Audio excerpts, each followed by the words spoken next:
At an apartment in Harris County, the Houston SPCA staff is rescuing cats that have been kept inside in deplorable conditions.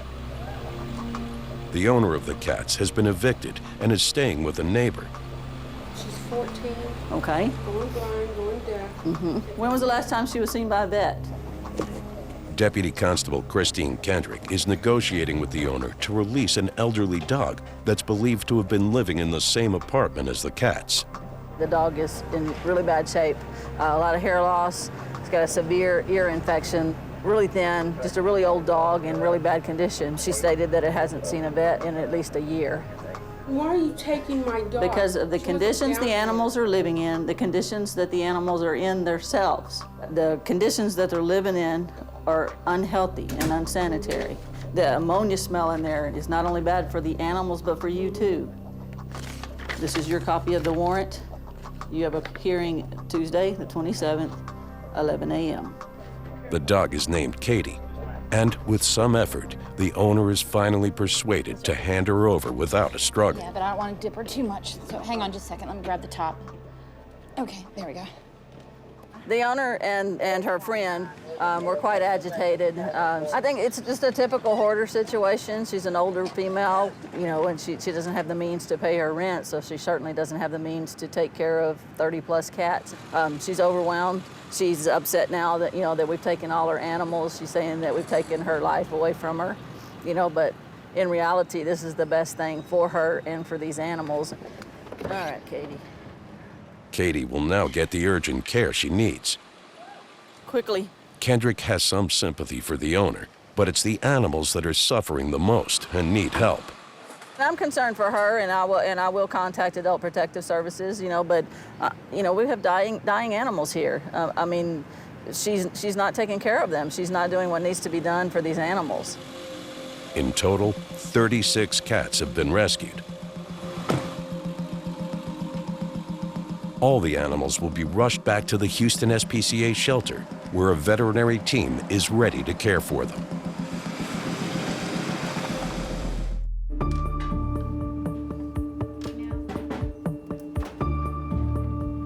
Back at the shelter, the 36 cats rescued from a hoarder's home north of Houston are in the process of being evaluated. Male intact. Dr. Tori Cole takes a look at a cat named Sugar, who gave birth during the rescue. There you go, kitten. It's pretty healthy teeth. Not gonna do too much to stress her out then. We'll probably kind of take a look at her, listen to her, and then probably let her finish having her kittens in peace. Pushing on her belly and on palpation, I don't feel any more kittens in there. Kind of just throughout the day, we'll watch her closely to see if she has any more kittens. I mean, she is congested, probably just from living in the type of situation she was in. So if it gets worse, where she's sneezing or having active discharge, then we'll go ahead and start her on antibiotics. But you don't think there's any more? Next, her 2 kittens are examined. You did good. They're nice and pink. Cats born into hoarding situations usually have compromised immune systems, and diseases like feline leukemia can spread fast in overcrowded and dirty conditions. What a good mama. Okay. For now, though, these cats look to be in good health. They're very brand spanking new. But many of the other cats are not so lucky. Along with flea allergies and other skin issues, most are emaciated. Body condition score 4. Finally, Dr. Cole examines Katie, the dog rescued from the same property. She's old, frail, and has some major health problems caused by years of neglect. She's got a nasty smelling discharge. Good girl, Katie. Apart from just the hair loss and general severe thickening of the skin, her skin has been irritated like this for quite some time. She's very thin, so I can feel her backbones all along. You can't tell with her fur, but her ribs are very prominent, so she's not a good body condition. And her ears are so painful because they're really infected. When you have ear infections, it can spread to the inner ear too. I mean, it can cause pain in your neck region, so quite uncomfortable.